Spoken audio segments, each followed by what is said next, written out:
ठाकुर जी के ऐसे भक्त की कथा आज मैं आपको सुनाने जा रहा हूं, जिसे बहुत कम लोगों ने सुना होगा।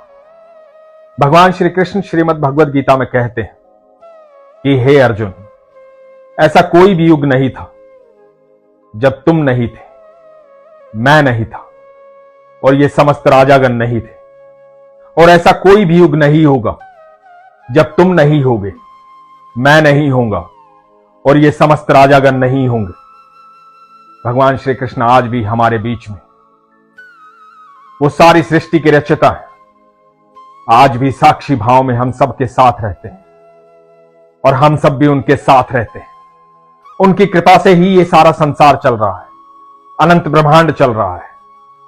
जब भी हम कोई पाप करते हैं तो सबसे पहले मन में ये सोचते हैं कि भगवान तो नहीं देख रहे, कोई देख तो नहीं रहा, पर हकीकत यह है कि हम सब जानते हैं कि हर पल हर क्षण हमें ईश्वर देख रहे हैं। आज का यह प्रसंग आपको सुनाता हूं, बड़ा ही अद्भुत प्रसंग है, बड़े ध्यान से सुनिएगा किस तरह से भगवान ने अपने भक्त को दर्शन दिए। हरे कृष्ण दोस्तों, मैं हूं अनुज शर्मा। जुगल किशोर बिरला, हम सब ने बचपन से सुना है, टाटा और बिरला हिंदुस्तान के सबसे बड़े उद्योगपति, बिरला कंपनी के मालिक जुगल किशोर बिरला, बहुत बड़े उद्योगपति। आप सब ने सुना होगा बिरला मंदिर हैं, बहुत सारे बिरला मंदिर हैं हमारे देश में, कई कई जगह बड़े बड़े बिरला मंदिर हैं। उन बिरला मंदिरों को बनवाया जुगल किशोर बिरला जी। जुगल किशोर बिरला जी भगवान श्री कृष्ण के अनन्य भक्त थे, अटूट आस्था थी भगवान में। एक बार हुआ यूं कि वो स्नान करने गए थे, उनका पैर फिसल गया, कूल्हे की हड्डी टूट गई। जब कूल्हे की हड्डी टूट जाती है तो बहुत दर्द होता है। जुगल किशोर बिरला जी को भी बहुत दर्द था। डॉक्टर्स ने विश्राम के लिए बोला था, वो घर पर ही विश्राम कर रहे थे, घर पर ही उनका इलाज चल रहा था। उन्होंने भगवान श्री कृष्ण से प्रार्थना की कि हे प्रभु, ये दर्द बड़ा असहनीय है, मुझसे ये दर्द सहन नहीं हो रहा, या तो ये दर्द खत्म कर दे या फिर जिस शरीर में ये दर्द हो रहा है उस शरीर को खत्म कर दे, मुझसे अब रहा नहीं जा रहा है। बताते हैं कि जिस दिन ये प्रार्थना की उसी रात्रि में जुगल किशोर बिरला जी अर्ध निंद्रा में देखते हैं, सामने एक सांवला सा बालक खड़ा हुआ है, मोटी मोटी आंखों वाला, घुंघराले बालों वाला। उसके हाथ में एक बांसुरी है। वो बांसुरी लेकर के जुगल किशोर बिरला जी के पास खड़ा हुआ, उनके शरीर से अपनी बांसुरी स्पर्श करता है और कहता है कि अब कैसा महसूस कर रहे हो जुगल? और जुगल किशोर जी कहते हैं कि मुझे अच्छा लग रहा है। वो छोटा सा सांवला सा बालक, मोटी मोटी आंखों वाला, घुंघराले बालों वाला, अपनी बांसुरी से उनके शरीर को स्पर्श करता है, जहां दर्द है वहां स्पर्श करता है और कहता है कि सब ठीक हो जाएगा। बालक अंतर्ध्यान हो जाता है। जुगल जी की अर्ध निंद्रा थी, ये स्वप्न था या हकीकत, उनको ये बात नहीं पता थी। जब सुबह हुई, उनकी निंद्रा टूटी तो उनके शरीर में कोई दर्द नहीं था। जब दर्द नहीं था तो उनको रात्रि की वो बात याद आई कि एक बालक मेरे पास आया था, उसके हाथ में बांसुरी थी, उसने बांसुरी को मेरे शरीर से स्पर्श किया था और कहा था कि सब ठीक हो जाएगा। सुबह जुगल जी बिल्कुल ठीक थे। जुगल जी ने भगवान का साक्षात दर्शन किया था, भगवान को इतने दिल से पुकारा था कि भगवान आ गए थे। भगवान के अनन्य भक्त थे, ठाकुर जी के अनन्य भक्त थे। मथुरा में एक मंदिर है, गीता मंदिर। जो लोग मथुरा वृंदावन गए हैं उन्होंने गीता मंदिर में भगवान के दर्शन किए होंगे। बताते हैं कि जुगल किशोर मिश्रा जी जब भी दिल्ली से मथुरा आते थे तो भगवान के दर्शन करते थे। मंदिर के द्वार सुबह 12 बजे बंद हो जाते थे। एक दिन दिल्ली से मथुरा आए तो देरी हो गई थी, करीबन 1 बज गया था। मंदिर के बाहर सड़क पर गाड़ी रोकी और मंदिर की तरफ देखा तो मंदिर के द्वार खुले हुए थे। भगवान के दर्शन किए, मन अति प्रसन्न हुआ कि समय पर पहुंच गया हूं, भगवान ने दर्शन दे दिए। तो गाड़ी से उतरे, सोचा जूते उतार करके भगवान के दर्शन करने जाता हूं। जूते उतारे, अपने हाथ धोए, जब मंदिर की तरफ बढ़ने लगे तो देखा कि मंदिर के द्वार बंद है। पंडित जी को बुलाया, पंडित जी से कहा कि अभी तो मंदिर के द्वार खुले थे, मैं दर्शन करने आ रहा था, आपने मंदिर के द्वार बंद क्यों कर दिए? पंडित जी ने कहा कि नहीं सेठ जी, मंदिर के द्वार तो काफी देर से बंद है, अभी तो 1:15 बजने वाला है, मंदिर के द्वार तो 12 बजे बंद हो गए थे। जुगल किशोर जी ने कहा कि नहीं, मैंने मंदिर के द्वार अभी खुले देखे थे, मैंने भगवान को देखा था, मैं तो जूते उतार करके हाथ धो करके भगवान के दर्शन के लिए आ रहा था, मैंने भगवान को देखा था, मंदिर के द्वार खुले हुए थे, आप सही नहीं कह रहे हैं। पंडित जी ने कहा कि नहीं सेठ जी, मैंने खुद मंदिर के द्वार बंद किए थे, मंदिर के द्वार 12 बजे बंद हो जाते हैं, आप समय देखिए, इस समय तक मंदिर के द्वार कभी भी नहीं खुलते। तब जुगल किशोर जी को लगा कि मैं इतनी देर से ये सोचता चला आ रहा था कि मुझे देरी हो गई है, मुझे देरी हो गई, मैं समय पर मंदिर पहुंचूंगा कि नहीं पहुंचूंगा, लेकिन मेरे ईश्वर मुझे दर्शन देना चाहते थे, मेरे भगवान मुझसे मिलना चाहते थे। उनके जीवन में ये दूसरा चमत्कार था। वो भगवान के इस चमत्कार को देख करके भाव विभोर हो गए। उन्होंने पंडित जी से कहा कि मुझे इस विग्रह की तस्वीर चाहिए। उस तस्वीर को लेकर के वो दिल्ली आए। ठाकुर जी के अनन्य भक्त थे, जगह जगह मंदिर बनवाए। एक बार बनारस गए हुए थे यात्रा पर,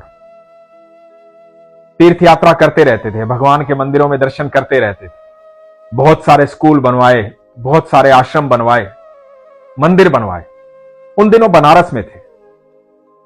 बनारस में थे तो यहां गीता मंदिर में जब भी सत्यनारायण की कथा होती थी तो पंजीरी का प्रसाद बांटा जाता था। एक दिन हुआ यूं कि जुगल किशोर जी बनारस में थे और उनको आवाज आई कि आज मंदिर में प्रसाद कम है। पंडित जी को कहना कि वहां बहुत लोग आते हैं, अगली बार प्रसाद ज्यादा बनाए। जुगल किशोर जी को यह आवाज 2 बार आई। वहां पर कोई था नहीं, यह आवाज किसी और की नहीं थी, स्वयं साक्षात श्री कृष्ण की आवाज थी। जुगल किशोर मिश्रा जी ने वहां से चिट्ठी लिखी पंडित जी के नाम। चिट्ठी में लिखा था कि जब अगली बार कथा करवाओ तो पंजीरी ज्यादा बनवाना, प्रसाद ज्यादा बनवाना। इस बार प्रसाद कम था। जब जुगल किशोर जी वापस मथुरा आए, गीता मंदिर गए, तो पंडित जी ने कहा कि आपको कैसे पता लगा कि उस दिन प्रसाद कम था? तो जुगल किशोर जी ने कहा कि बस पता लग गया। तो पंडित जी ने कहा कि नहीं, बताइए सेठ जी, आपको वहां इतनी दूर बैठे कैसे पता लगा कि मंदिर में प्रसाद कम था? जुगल किशोर जी ने कहा कि यह बात जो मैं बताने जा रहा हूं, ये किसी को मत बताना, मेरे जीते जी किसी को मत बताना। तो पंडित जी ने कहा कि ठीक है, नहीं बताऊंगा। तो जुगल किशोर जी ने कहा कि मुझे स्वयं भगवान ने बताया कि प्रसाद कम था और आगे से प्रसाद ज्यादा बनाना, वहां बहुत लोग आते हैं। पंडित जी को पता था जुगल किशोर जी साधारण व्यक्ति नहीं, भगवान के अनन्य भक्त। भगवान अपने अनन्य भक्तों से ऐसे ही मिलने आते हैं, उनसे बातें करते हैं, कभी भी दर्शन दे सकते हैं। भगवान श्री कृष्ण कहते हैं कि मैं सबके साथ रहता हूं, हर जीव के साथ रहता हूं, साक्षी भाव में सबके साथ। जब भी दिल से पुकारोगे मैं तुम्हारे पास चला आऊंगा, एक बार पुकार कर तो देखो। जब जुगल किशोर जी सन 1967 में इस दुनिया से चले गए, उसके बाद पंडित जी ने यह बात सबको बताई। पंडित जी ने उस समय जब ये बात सुनी थी तो जुगल किशोर जी से कहा था कि ये बात मैं लोगों को बताऊंगा, लेकिन अपना वादा भी नहीं महूंगा, लेकिन जब बताऊंगा जब आप बैकुंठ चले जाएंगे, क्योंकि इस बात से लोगों को पता लगेगा कि भगवान हमारे आसपास रहते हैं, भगवान साक्षात यहीं पर है। जो भी विश्वास करता है उसे ईश्वर की अनुभूति होती है, क्योंकि ईश्वर हमारे आसपास है, हर पल साथ है, हर क्षण साथ है। यदि ईश्वर हमारे भीतर नहीं होते तो हमारी सांसें नहीं चलती। बताया जाता है जब जुगल किशोर जी इस दुनिया से बैकुंठ धाम गए तो उनका शरीर जिसने भी देखा तो अंतिम क्षण में उनकी आंखें ईश्वर को देख रही थी और उनके हाथ जुड़े हुए थे, मानो भक्त भगवान से कह रहा हो कि प्रभु मैं आपके पास आ रहा हूं। बड़ा अद्भुत जीवन था उनका। ऐसे भक्त विरले होते।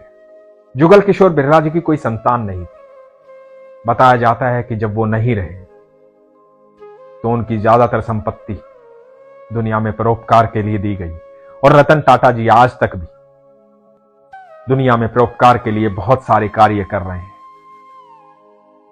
भगवान श्री कृष्ण कहते हैं कि मैं हर युग में ऐसे लोगों को इस धरती पर भेजता हूं जो धर्म की स्थापना करते हैं, जो दुनिया में वो काम करते हैं जो मैं करना चाहता हूं, जो मेरे कार्य हैं।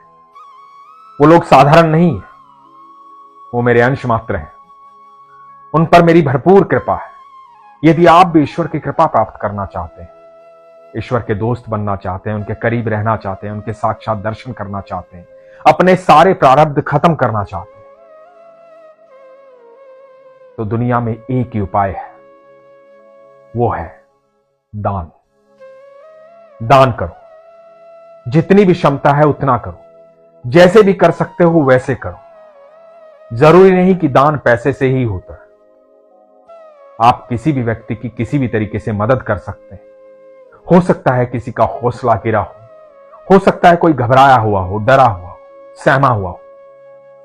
उस समय जाइए, अपनी वाणी का प्रयोग कीजिए, उसे हौसला दीजिए, हमेशा सकारात्मक बातें कीजिए ताकि आपके आसपास सकारात्मक ऊर्जा रहे। आप लोगों को अपनी वाणी से मानसिक सुख दे सकते हैं, धन से उनकी मदद कर सकते हैं, अनाथ से मदद कर सकते हैं, अपने पुराने वस्त्रों से मदद कर सकते हैं।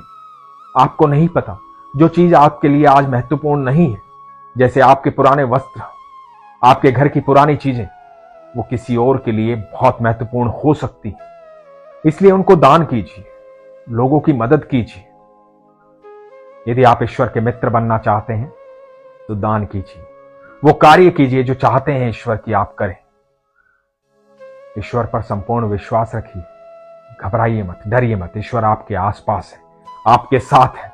इसीलिए हमेशा कहता हूं, अपने विश्वास को मजबूत रखिए, अपना ख्याल रखिए। हरे कृष्ण।